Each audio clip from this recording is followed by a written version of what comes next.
I have been planning on making this video for more than half a year.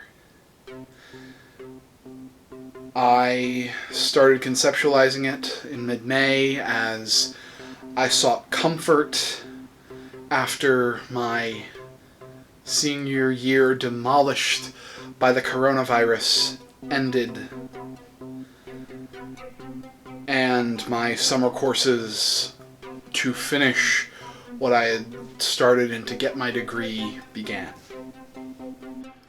During this time, I tried to watch a well-regarded comedy to lighten my spirits, as well as play a very well-reviewed introspective video game to reevaluate my place in life. It just so happened that both of these were about police officers. Now, in a post-Michael Brown world, there's already a lot of discourse surrounding police. It didn't help that soon after, as I was already thinking about creating this video, trying to think about what police media really meant, another more terrifying incident, the brutal and widely circulated murder of George Floyd, shifted both the national narrative and my own personal narrative on the police, thus resulting in my video needing to tell a different story. So today, I'm going to endeavor to synopsize and analyze a series of pieces of media that have to do with the police. I'm not gonna go for the low-hanging fruit. Think Blue Bloods or FBI, the things that so clearly have a at least right-leaning agenda. And I'm not going to go for the centrist option, the ones that don't make a statement at all, that make it their mission to not make a statement. Think NCIS or Bones. No, I'm going to go for the ones that try to make a statement. The ones that attempt to have a left-leaning agenda. The ones that attempt to make a statement or unwittingly become a statement on the modern state of police in media. So without further ado, no. There is some further ado. You see, this is, for all intents and purposes, a leftist video essay. I hope that doesn't upset anyone in the comments, though I have a feeling it will, no matter what I say. But because it's a leftist video essay, I want to take the chance to do something that many leftist video essayists do. It's not required by any means, but it is still something I feel like this setup is perfect for. So, here is my further ado. Now, without any further ado, welcome to the ethics of police media.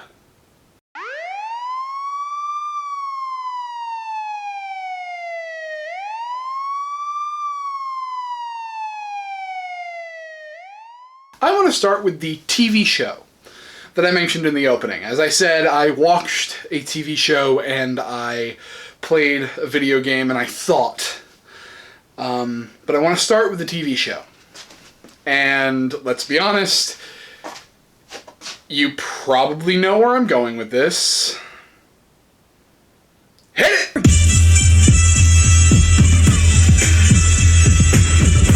Yeah. Because of course.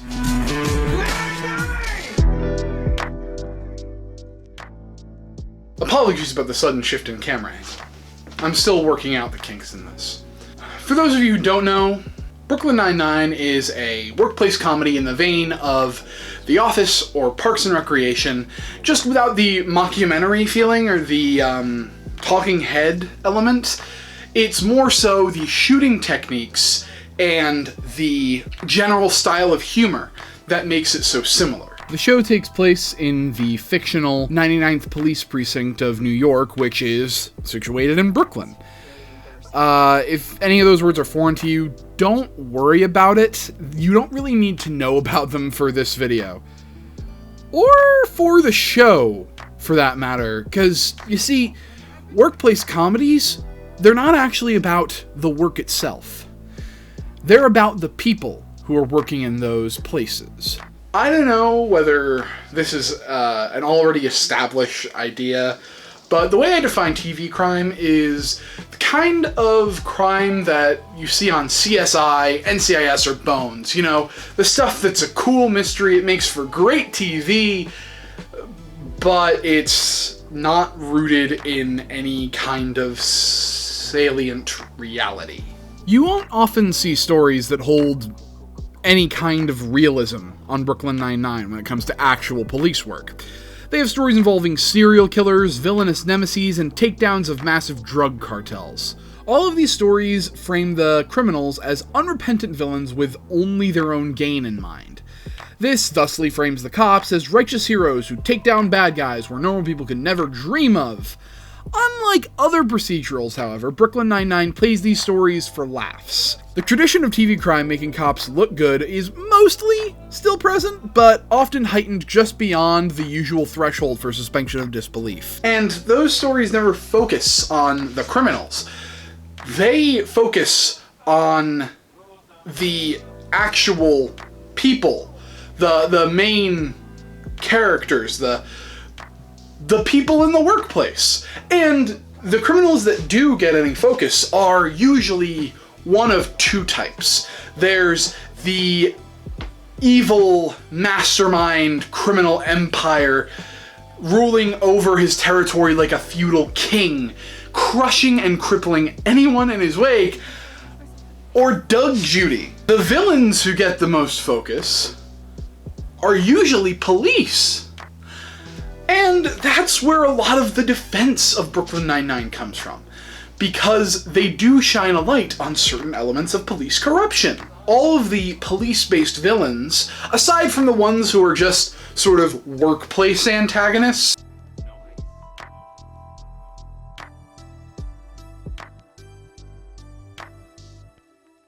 we have in Season 6 the status quo retaining John Kerry, who has so many fascist tactics in his back pocket that his entire season feels like an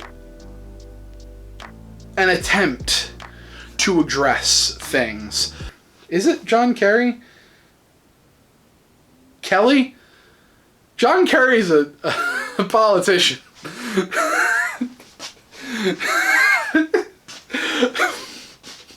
They're both old white men, but that's not the one I want to talk about, because it's not as blatant an attempt to address the problems with policing as Moo Moo is.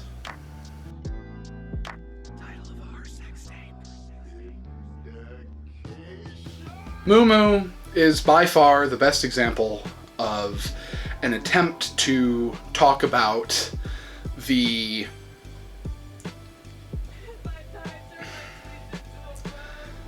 problems with the nature of policing in the entire series. Season 4, Episode 18, as I've mentioned, titled Moo Moo, starts with the usual wacky goofiness that the show is known for, specifically this time involving Jake and Amy, the lead couple of the show, played by Andy Samberg and Melissa Fumero, driving and babysitting the children of Terry, played by Terry Crews.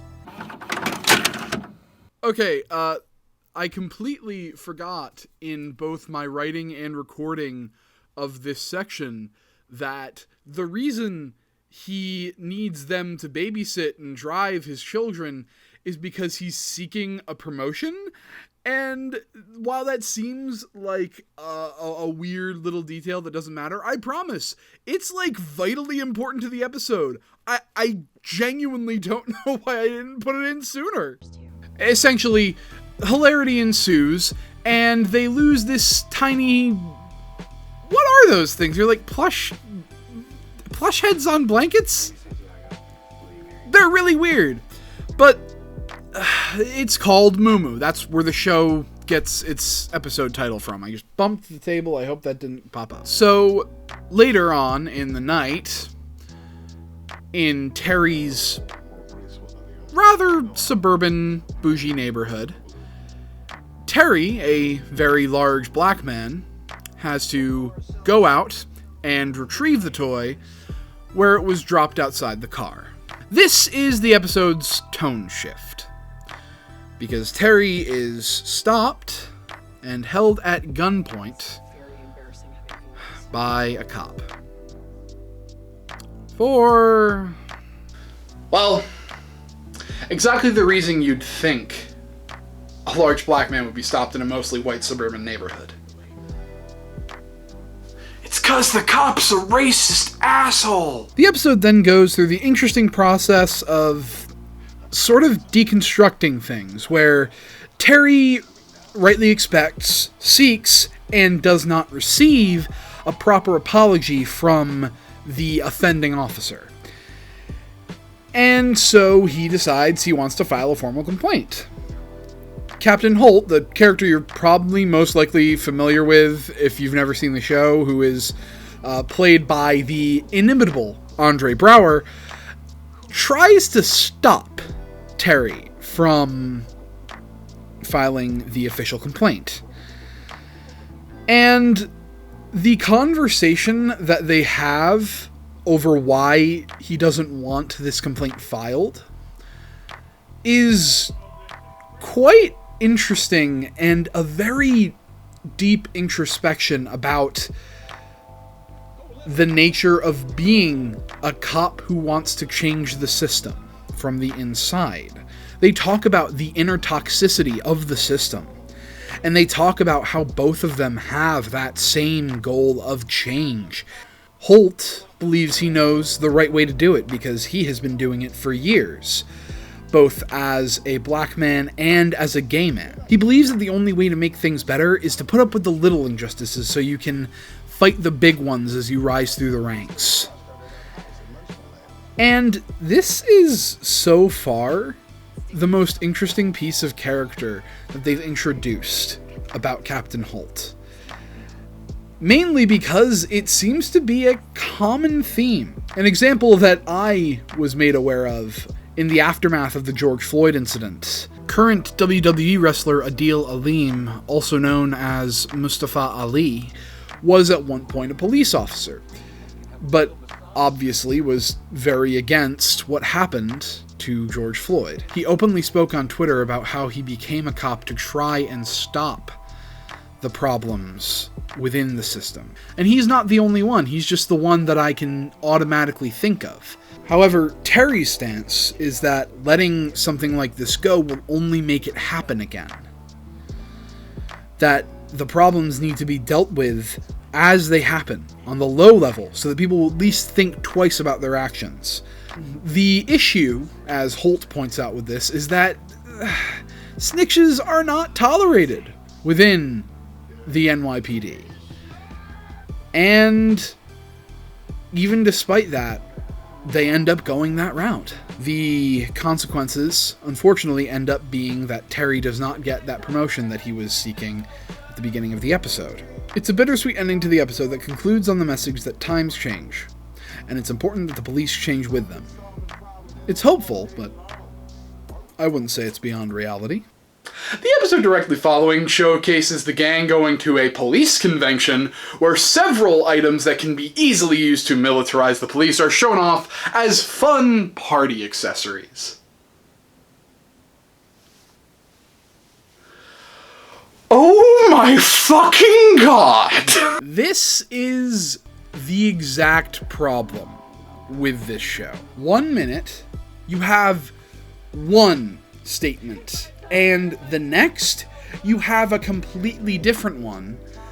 And while the show doesn't necessarily acknowledge them as connected, they absolutely are. Moo Moo, the episode I've been talking about, as much as I praised it as a good representation of systematic racism in the police, does have some stumbling blocks, and all of them are related to the fact that they're not problems unique to the police, and that they don't touch on a lot of the problems that are. The show, in essence, is acting in this episode as a workplace comedy, when it was most important for it to be a police show in this instance. So what does that say about it ethically? What can we gather from this particular episode that purports to be more than it is? Well, to be honest, the main thing that we can gather is that the show doesn't recognize what its own role is. I say this not to purport that I inherently understand what their role is, but I say this based on evidence from this episode that they are confused. This episode's attempts to criticize the police came across in the wrong way. It made it seem like the systemic racism that people experience is often just part of everyday life, and that sometimes you just have to deal with it. It doesn't make enough of a statement here. What it's saying is incomplete. This video was written and is being recorded before Season 8 comes out, and it has been said by the writers and the cast that they are basically rewriting a lot of Season 8 because of the George Floyd incident. So that is where the show is going to really showcase what it can do and its true colors. So we'll see whether they are red and blue or something else. But a TV show can only give you a certain perspective. It can only show you something. And this particular show is just giving you, you know, one look. You get a lot of characters in a lot of different positions of power, but it's not giving you the full story. So I tried to find something that could. And there's only one place that you can go for something like that.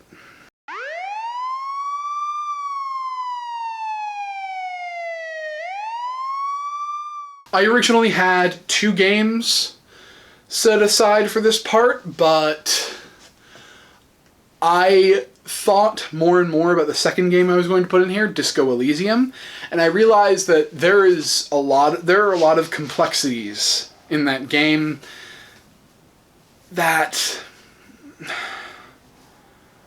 make it need its own talk. So maybe I'll do that sometime in the future when I feel like playing it again, which will be a while. Because as good as the replay value is, I almost don't want to do anything differently. The other reason, I think much more interesting reason, is because the other game that I had is so different from Disco Elysium. Disco Elysium puts you in the place of one police officer. This game puts you in control of the entire force.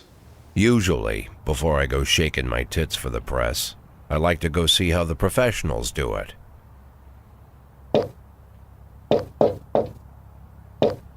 This game puts you in the place of a police chief, one who takes no shit from people like the mayor, the mob, the church, or big corporations.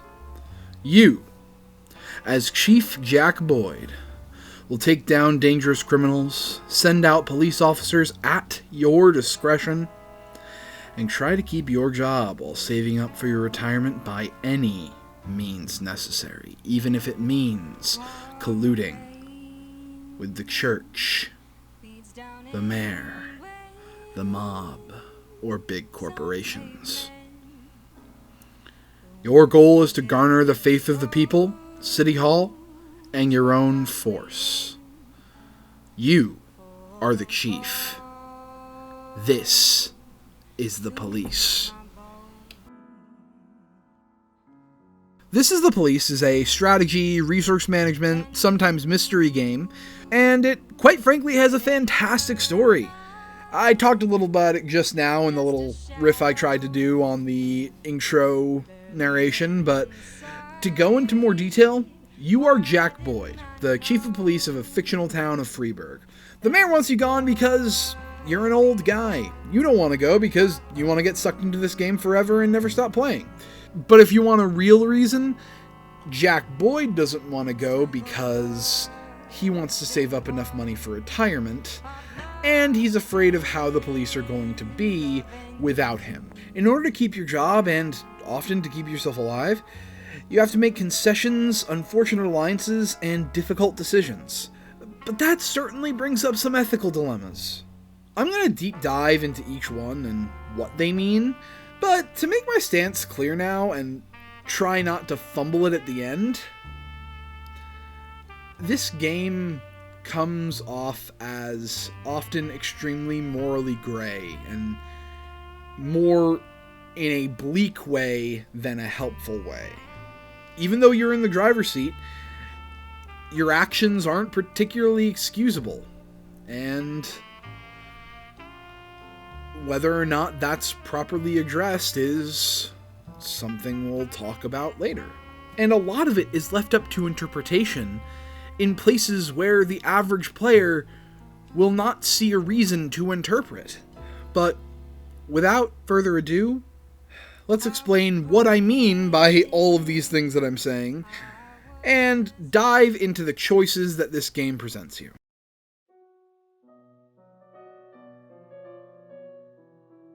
Starting off, let's take a look at the main gameplay element of answering 911 distress calls, and the first choice that you can make. Not doing that. Yeah, you can just not answer a 911 distress call in this game, and I mean, yeah, it might seem like there's a major ethics problem with that. And yet it's framed as one of the least ethically imposing questions in the game. First of all, you could just not be able to send somebody because you have nobody to send. It's rare, but it happens. Some events cost up to 10 cops, which is the number you spend most of the game with. That's not the only reason to hold back your cops, though, because sometimes people just make bogus calls. Every call in this game comes with a description. Usually it lists what the person said and what the event might be. However, not all of these events are telling the truth, and with a keen eye, you can tell which ones are unnecessary. Sending your cops on these calls just wastes cops that you could be using on a different call. Not to mention, it doesn't affect you negatively if you decide to not answer, which is a very interesting choice, I'll give them that. So, imagine this happened to you in real life. You thought your life was in danger, and the only thing you could do was call the police, and the police just decided not to answer your call. Whether or not it was bogus, you'd think that there was something wrong with that, right? You might feel rightfully neglected. Whether or not you knew you weren't in danger, this would be an example of major police negligence. It's also an example why we need emergency service social workers, #defund the police, but nevertheless, what if the reason you ignore a call is much more sinister?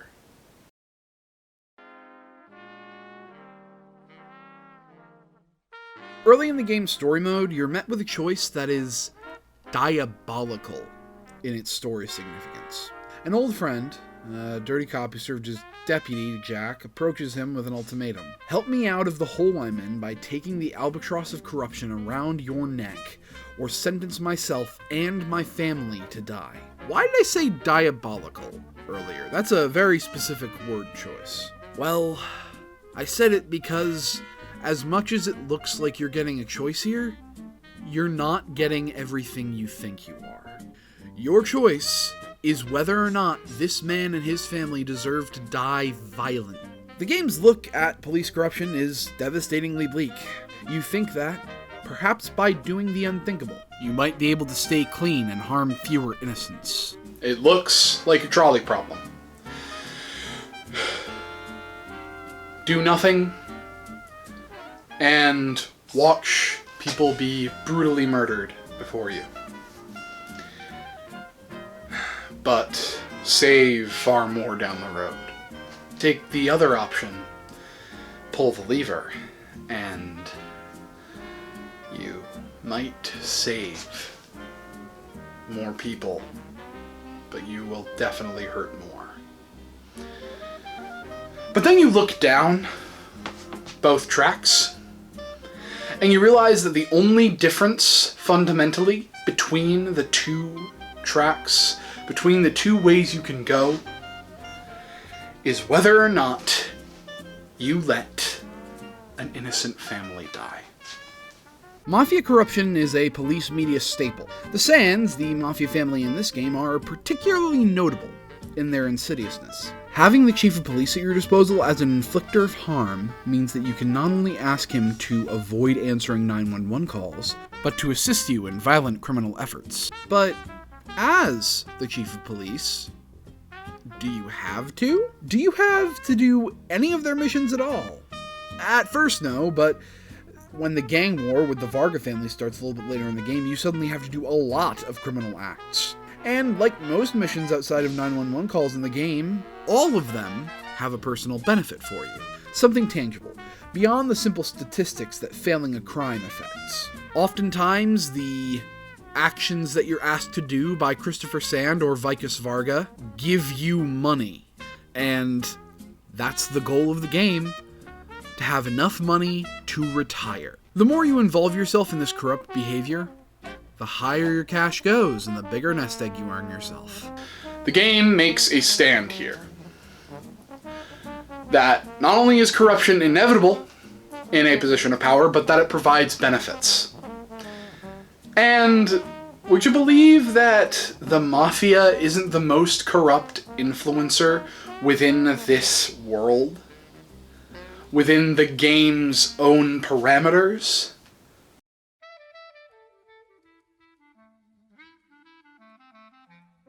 Yeah, the uber-corrupt and most likely right-wing government of Freiburg is quite willing to bend the police's protect and serve oath to fit their needs. I'll explain why I say most likely right-wing in a bit, but if you've played the game, you might see where I'm coming from without that explanation, but we'll get to that. Every once in a while, you'll get a notification like this. City Hall is looking to recruit you to pull some of your force out, along with your SWAT team and paddy wagon oftentimes, to regulate a peaceful protest. Sometimes from black activists, other times from third-wave feminists. That's a guess, but considering the nebulous time frame that sets it somewhere in the 80s or 90s, third wave sounds about right. And no matter what, these activists appear to be championing left-wing causes. Right-wing activists, on the other hand, don't get this treatment. And, I had a big explanation about what this was like, about how oftentimes the right-wing causes are called in as mass riots rather than as unlawful assembly, which is what you often see on protests that are on left-wing causes. But goddammit, the world just showed us an example of that on January 6th. Oh boy, gotta love how terrible life has been in America. So, instead of trying to explain it in, like, super high depth, I think this meme says pretty much everything I would have been able to say. Now that you have a framework to show how these two different forms of protest are treated, well, I guess I don't really have to explain how this is the most real-feeling corruption in the game, because it happened. Left-wing causes were surrounded and brutalized by police while being peaceful, while right-wing causes barely even drummed up a police presence. And this isn't even considered corruption. Not in real life and not by the game. To put it sociologically, it's a moray rather than a taboo. A moray, for those unaware, is something that might cause offense to people within a culture, whereas a taboo is completely prohibited by the culture. Essentially, if you walk into a Chili's naked, they might stare at you and you might get kicked out, and maybe you'd get slapped with a public indecency charge, you know, something that gives you a small fine. Yeah, that would be, it would get you in some trouble, but not pretty bad. But then if you decided to burn the Chili's down in retaliation, well, you'd be in a lot more trouble, even though you're doing the world a favor. Compare that crazy hypothetical to this society's purported view on City Hall versus the Mafia. At the end of the day, kowtowing to either one has the same effect on how the police operate. It perverts their responsibility to protect the people, and thus protects them from accountability. But be honest with yourself here. Have you ever thought about it that way? You know, comparing City Hall and the Mafia as two entities that essentially do the same thing to another. I didn't think about it until I started writing this piece. Unless the people in City Hall are truly convinced the voters will throw them out of office, they have no reason to stop protecting the police, who have a more direct effect on them. So, what's the deal with This Is the Police, then? How do they make it seem like this is a bad thing, you know, this is something that should be avoided, this corruption is not good and should be fought against? It kind of doesn't. It more so views this corruption as a fact of life. Something that exists there because it always has, and it simply should. This game makes it so these pieces of corruption are not only often necessary, but rewarded quite regularly.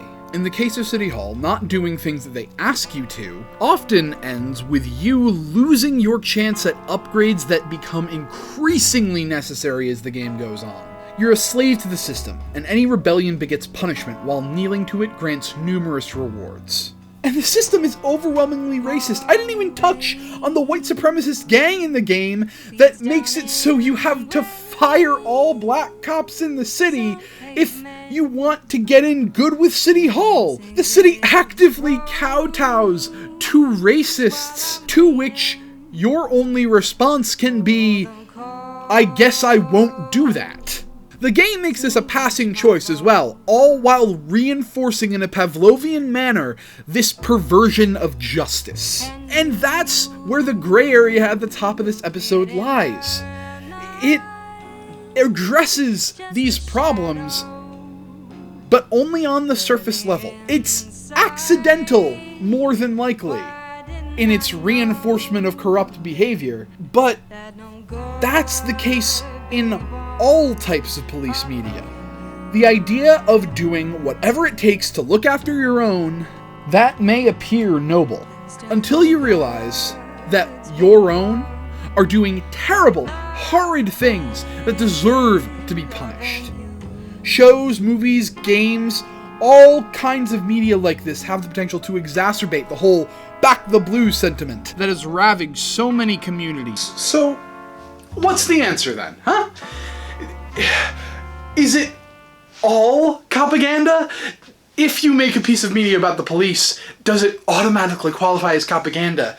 If there is a character who is a policeman who is on the side of the hero of the story, does that qualify as Copaganda? What can you make about the police with emphasis on the police that does not?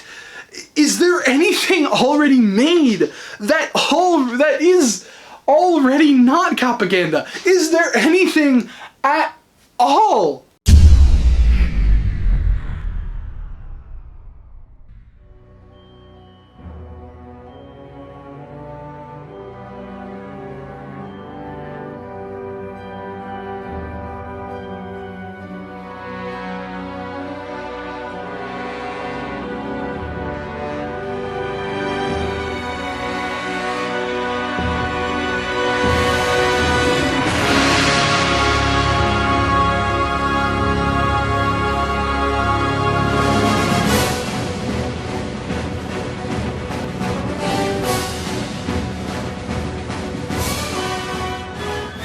I've seen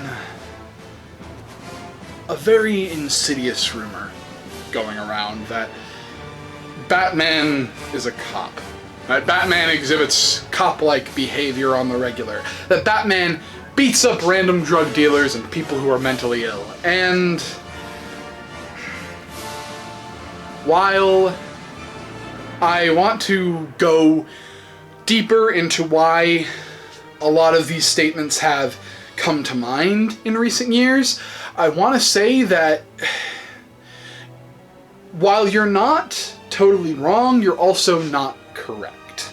He represents something a lot bigger, something I'm going to slowly, meticulously explain through this chapter.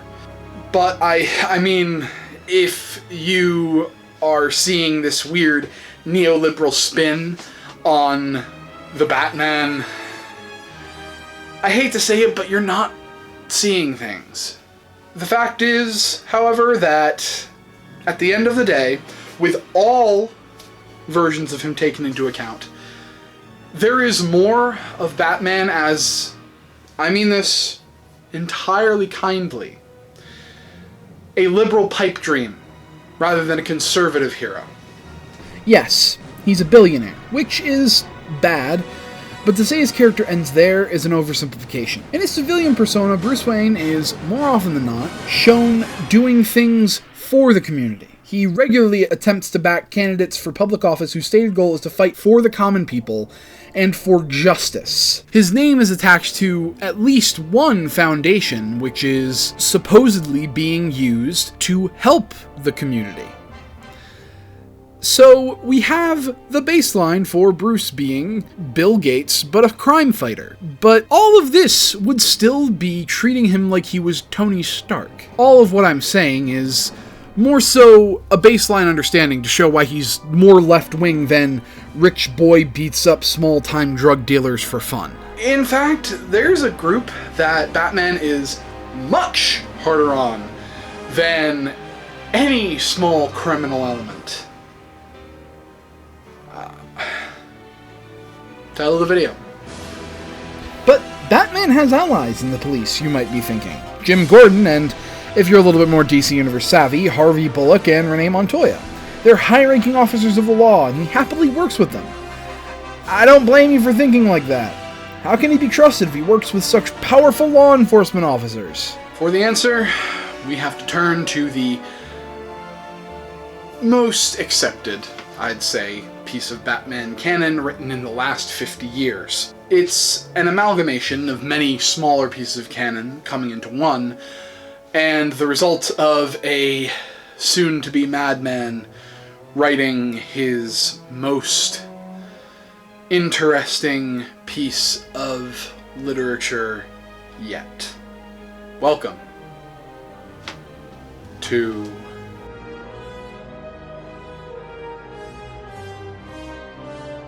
Batman Year One is a comic that I learned while writing was written by Frank Miller to create a new origin story for Batman. And I find that so entertaining because Frank Miller is... he's not very good at Batman, but he's very, very good in this. I mean, I guess it kind of explains Dominatrix Selena Kyle. So it was written by Mr. 300 and illustrated by David Mazzucchelli back in 1987. Mazzucchelli is known for doing some very dark, serious-looking work in the comic world, so the art has a grounded yet fantastical feeling that puts it in the same category of brilliance as the animated series. I'm convinced, after learning about the year it was put to page, that some of these elements inspired how the animated series was made, including the origin story from my second favorite movie, Mask of the Phantasm. However, for visuals, I'm mostly, if not completely, going to be sticking to the 2011 film adaptation, unless something drastically veers off course. The story is unique in that it follows Bruce Wayne and Jim Gordon, both of whom have very similar arcs throughout the story, but very different emotional cores to them. For those of you who are kind of like tugging at your collar about Cop Supreme Jim Gordon being one of the main characters in this story, I promise It's not nearly as bad as you think it is, and there's a reason that he's here, and a reason that he is a good representation. I'm not going to spoil too much, but I will say, no matter what you think, there is a moment further down the road with him that may change everything you think about him. Just remember that. So, in order to get into what makes this story so special, let's go through the plot. I'm going to start with Bruce, as his story is probably the most familiar to you if you've watched any Batman media over the years.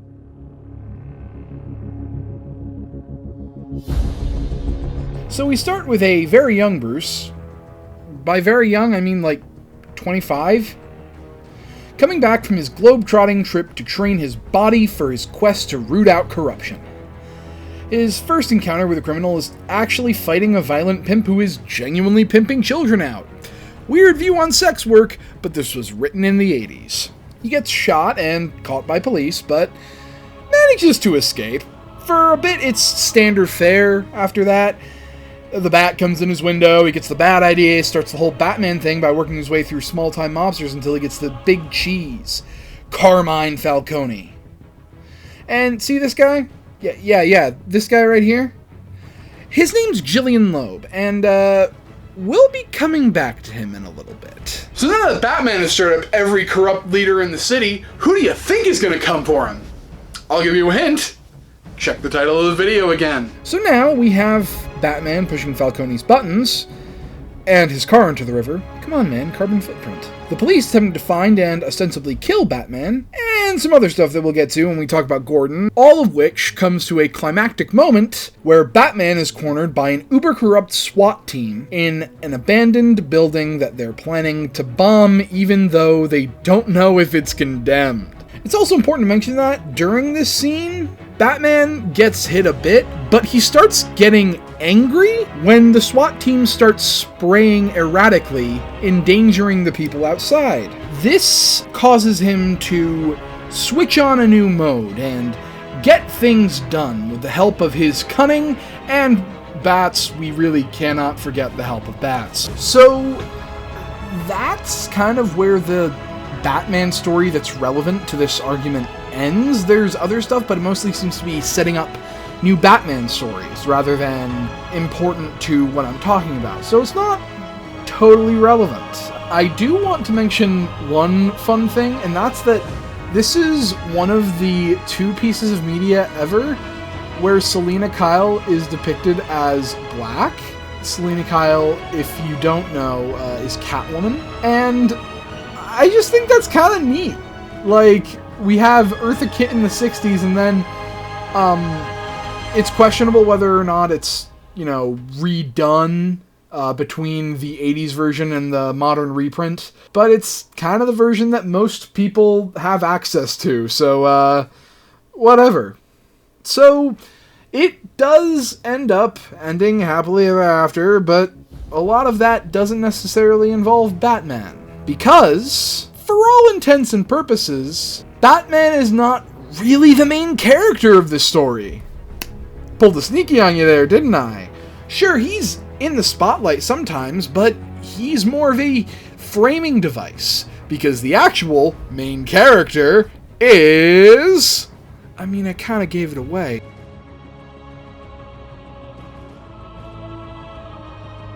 Okay, so in this plot, Jim Gordon is an out-of-town cop. He's from Chicago.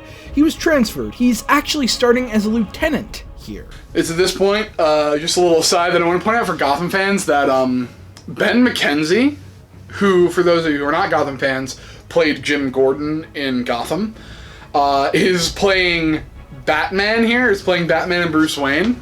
I found that really funny. I also want to point out for just everyone that this movie pulled out the perfect casting of Bryan Cranston as Jim Gordon. And I really want to know why that hasn't been replicated. Get to it! So while Batman is having his early adventures, Jim Gordon gets to watch his new partner beat up a black kid for fun. Just giving you a second to marinate in how fucked that is on your first day. Wow. I want to remind everyone, this is before Rodney King, the first majorly publicized incident of police on black kid violence. And Frank Miller predicted it immediately a couple of years before. I don't want to even say predicted, because he didn't. He just saw what a lot of white people were allowing themselves not to see. And I don't know whether he deserves respect for just seeing something that was obvious, but I'll leave that up to everyone who actually has more of a personal stake in that. Jim Gordon, however, is a lot like the police who we saw online after the murder of George Floyd openly denouncing what Derek Chauvin did. Except, since there's no internet to appeal to, Gordon just decides to go up the chain of command. And who's that at the top of the chain of command? Why, that is Jillian Loeb, the police commissioner of the GCPD. Where have we seen you before? Oh, that's right, having dinner with a murderous crime boss who's actively poisoning the community. Predictably, this gets him in trouble for being a snitch. His partner, named Flass, and a whole bunch of other cops beat the ever-loving shit out of Gordon and threaten his family, including his pregnant wife, at the command of Loeb, of course. Okay, so remember how I said that Jim Gordon was going to do something super redeeming? Here it is. This shows what kind of cop Jim Gordon is going to be. At least in his ethics, his major ethics. This is probably his most defining moment in the comic, and it's just plain fucking cool. In response to being beaten by a bunch of cowards, Gordon, after a short recovery, takes a bat, tracks down Flass, runs him off the road, gives Flass the bat, then proceeds to kick the ever-loving fuck out of the corrupt piece of shit cop, strip him naked, and handcuff him face down on the shallow snow. Gordon not only will not take that corrupt bullshit, but will actively fight against it. And it shows going forward. He becomes a local hero and gets a new partner, Detective Sarah Essen. But because Gordon is still an employee, and because he thinks that Batman could be a threat to the common people, he's forced to track down Batman.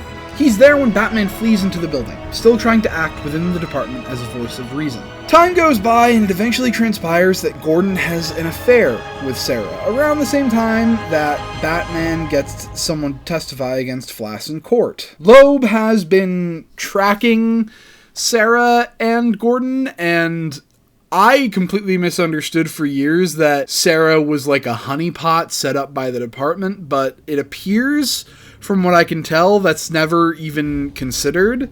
So perhaps I'm just reading too much into it. Loeb blackmails Gordon with the info, and Gordon just fesses up. He's an honorable man, and he had a breach of honor, and it hurt everyone around him. He won't keep that a secret if it could hurt them any further. Jim Gordon is not always a good man. That's not what I'm trying to say here. His indiscretions are personal. They don't pervert his desire for justice. Everything he does is as an ally for justice. In fact, at the end of the movie, he realizes that Batman is more of an asset to the city than a detriment, and for justice's sake, he lets him go. If you haven't gotten my main point yet, I think it's time for me to put it all on the table and explain why I talked about the plot and why I pointed out the elements I pointed out.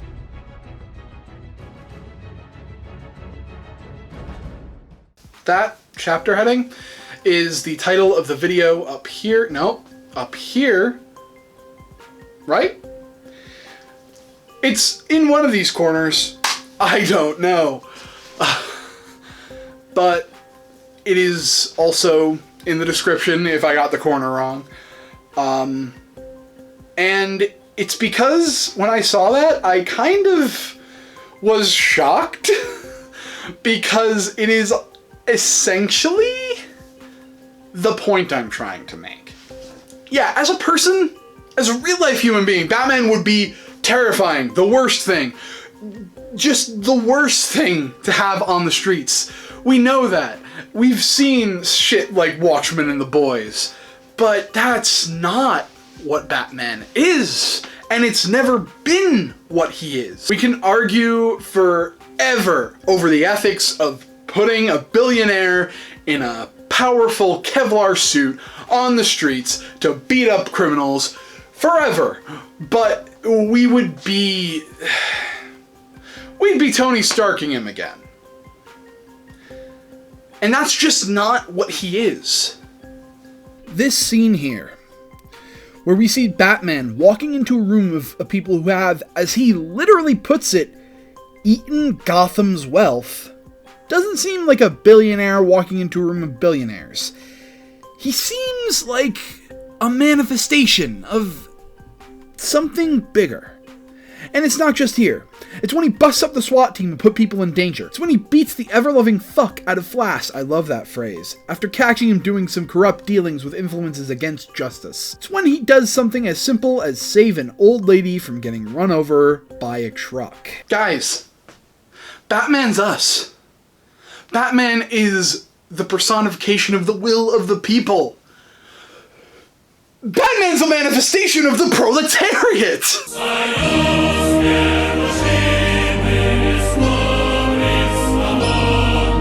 And if you think I'm joking, I want you to look at his biggest piece of influence, the core of this video. At the end of the movie, the corrupt Loeb is ejected and the justice-seeking Gordon is promoted, now working directly with Batman. All thanks to Batman, which means Batman turns some of the police's top rankers into servants of the people. Best way to describe this. Remember the whole thing I said earlier about how City Hall and the Mafia in This Is the Police are both sort of the same, they conduct the same action, they are both corrupting influences that take the police away from their main goal, which is protect and serve the people. Batman is the opposite. He is the will of the people acting as a genuine force. Something that the police can respond to, can react to. Batman is the manifestation of us. Every person who went out protesting in the streets, every person who spoke with their rage, as well as those who spoke with their sadness. Batman is a symbol of change, of hope for change. If we can become that symbol, I think we'd probably be in a much better spot than we are right now. The police don't respect us because they don't know our power, but they could.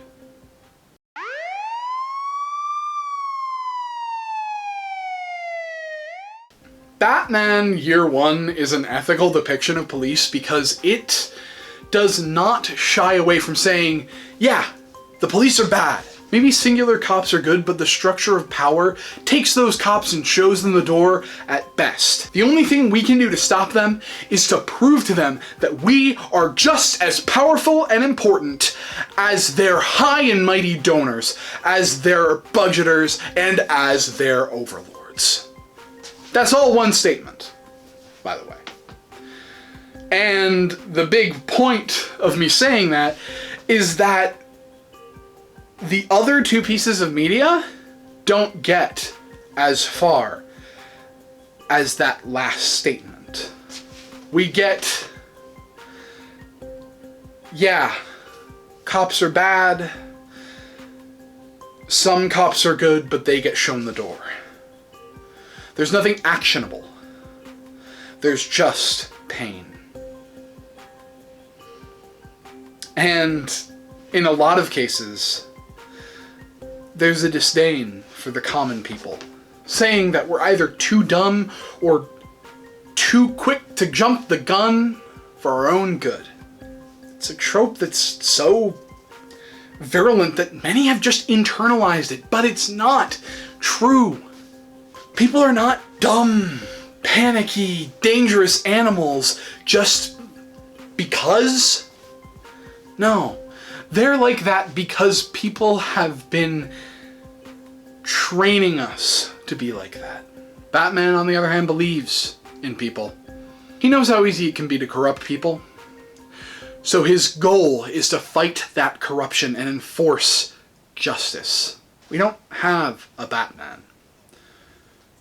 But I'd argue we don't need one, because we have each other. We need to be the Batman that we want to see in the world. It sounds corny, but it's true. We need to be the Batman that we want to see in the world. And then they can know corruption is no longer safe.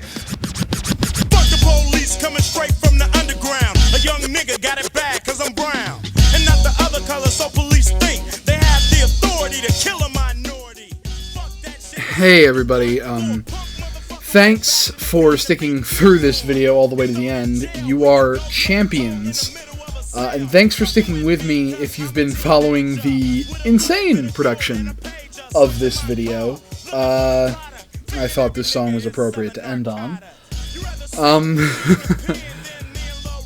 But I just want to address quickly that I know that some things are probably not exactly as, you know, understandable or perfect as they could have been, but I hope the message still gets across. I hope what I'm trying to say still gets across. To me, that's the most important part. And I'm going to try and do more polishing. This video was made over the course of months, just trying to get back into the swing of things, and I'm going to try to shorten that process while also getting better. So, we'll see how that works. I want to, once again, quickly thank Cam, my single amazing patron as of yet, and if you want to donate to the Patreon, you should see the link popping up here, as well as links to some of my older videos that you may enjoy, and a link to subscribe. So, if you want to do any of those things, please feel free to check it out. And, until then, see ya!